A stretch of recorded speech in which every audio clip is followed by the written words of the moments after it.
Hello, this is Michael Price. This is Ryan Holzapple. We're going to be talking about on our podcast UFC 261. So the first thing we're going to be talking about is the fight between Jessica Andres and Valentina Shevchenko. So as I was watching the fight, everything was steady. Both fighters were going toe to toe, testing each other out, trading punches. And we see Valentina going for a lot of takedowns in this fight, and Jessica couldn't, defend her, couldn't down block. What did you think of that? Yeah, I saw. I thought the same thing like you did, pretty much. You could definitely tell that Shevchenko was definitely like the more tactician in the way that like she was always going for takedowns. She was much more comfortable on the ground and always like try to get Jessica Andrade on the ground. Whereas like at times it seemed like Andrade just wanted to stay on the ground and kind of keep boxing because that's definitely seems like more her style. Yeah, yeah. She was, she wanted to like. Everybody thought that Valentina was gonna like, fight her game, in the stand up. But it was surprising that, well, not really, because we've seen her done it plenty of times. Her game is pretty much on the ground. Jessica, her game is pretty much just on, on the stand up. So I think, the last takedown she did, she had her like in a crucifix position, and she had her arm there. Jessica couldn't get out. Valentino won by TKO. Ref had to stop the fight. So what did you think of that? Oh man, I thought that finish was crazy. I didn't know. I've never seen like a finish like that before, and I think you best described it as like a crucifix, whereas like she literally had like both arms pinned down where she could not escape, and it left her vulnerable, like with no chance to like guard. So she just basically like just beat her until the ref had to stop it, and I was like super impressed. I didn't know Yeah, like that fighters were trained how to do that. yeah, yeah. It's a lot of techniques people can learn. And as a fighter, you gotta learn how to like fight. The ground game as well. If your ground game is not that good, your opponent who's really good on the ground, whether they know wrestling, judo, or uh, Brazilian jiu jitsu, which is a very popular style, they will they will dominate and they will win the fights all the time.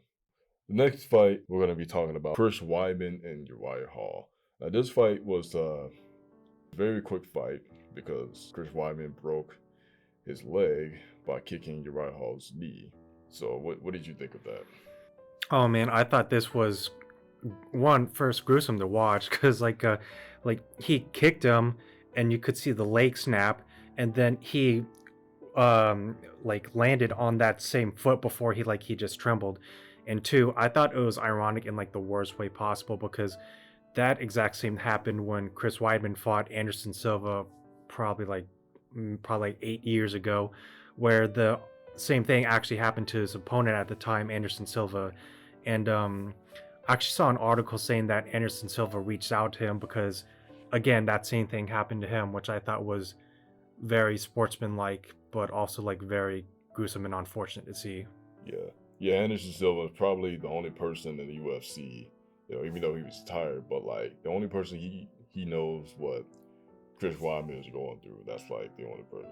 And the thing about it, he did the same mistake what Anderson did when you kick with the lower part of your shin, which I think is like the fibula.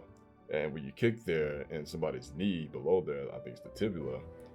Of course, it's going to break in one snap because it was a hard kick and it was really loud when I watched it.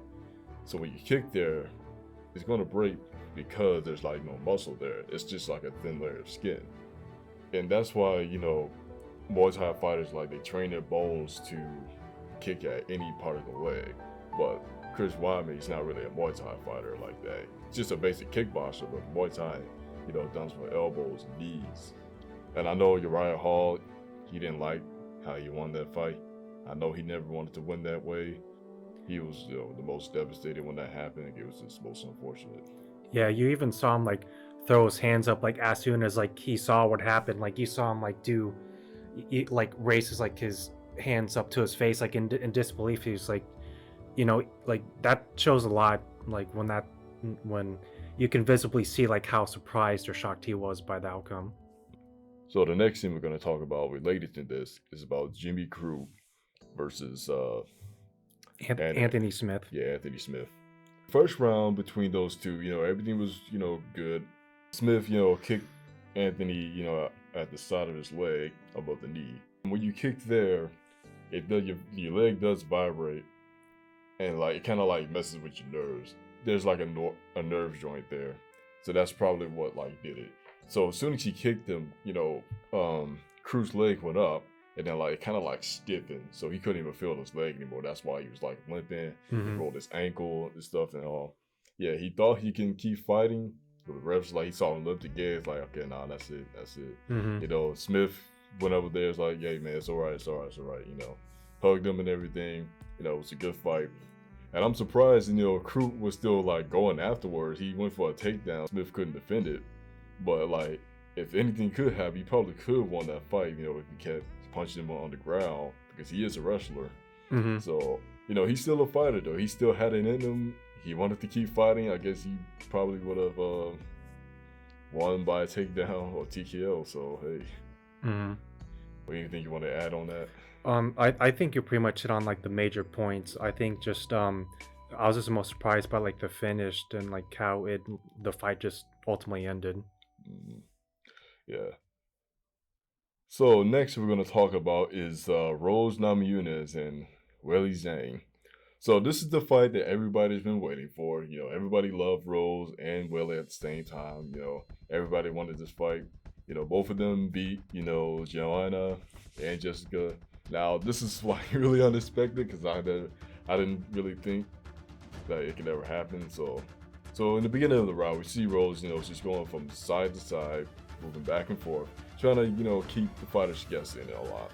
But Zhang, hitting her with those like low kicks. What's your thoughts on that? Yeah, I really thought like it seemed to be like fairly matched, like because like from what I saw, it was pretty much like mostly like s- s- like the stand up game, whereas like they just kind of kept trading blows. Um, it kind of did seem like Rose was a bit more comfortable than Shang, but like the but I think we saw that like with the finish. I think it was like which round was it? Like the third round or something? Well, this is in the first round, First so round? Oh yeah, man. yeah. Okay. So I must mix up the fights then. But yeah, that kick by Rose was just devastating. Like because I didn't expect it to like to end that way. yeah, so she kind of caught Willie off guard from that.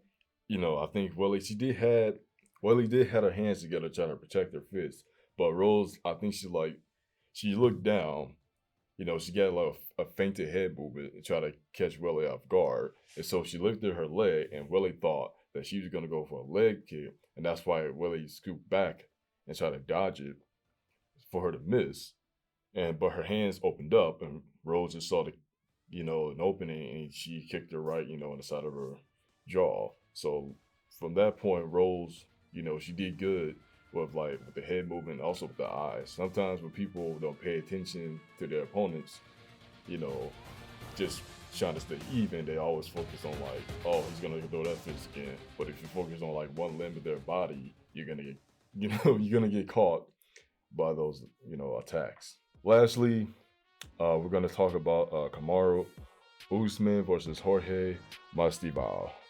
In the first round, we see Kamaru coming out strong with those takedowns, and Jorge, he was still fighting while he was on the ground, but then he still back up.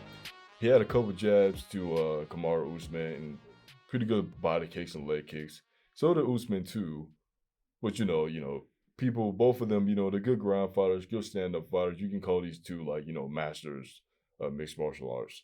With the clinch, stand up on the ground. If you have all three of those, nobody can stop you. But anything can happen. So what you think of that fight? I think this was like a main event that the like fans like would just really like love watching because I think it had like a really good amount of like stand up action, but also like not too much like takedowns to kind of like make it just a pure like wrestling match to make it like a little more like a little less exciting per se. but yeah, I thought this was pretty good. I didn't expect um like I'm blanking on his name. Is it Usman? Yeah, Yeah, Usman. I didn't expect like Usman to like win in that fashion. So yeah, I thought it was pretty good overall.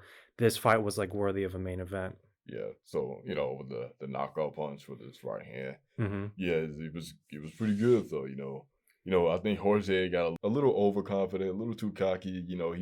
Usman. He was throwing jabs, hooks and all, but Jorge, he was dodging them. He blocked them, he parried them.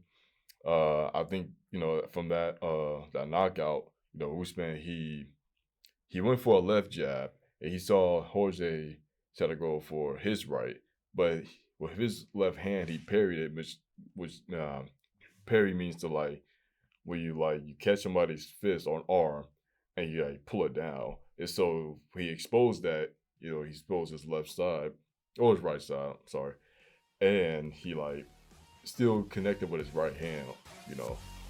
So he just found an opening from there, and it was like a devastating, punch. I saw lots of spit came out, and I think his mouth guard came out as well. But it's like it's like one of those movie fights. You see lots of spits, like slow motion. So that is the podcast for today for UFC 261. Ryan, thank you for doing this podcast with me. Thank you for having me. Yeah, and we will see you later.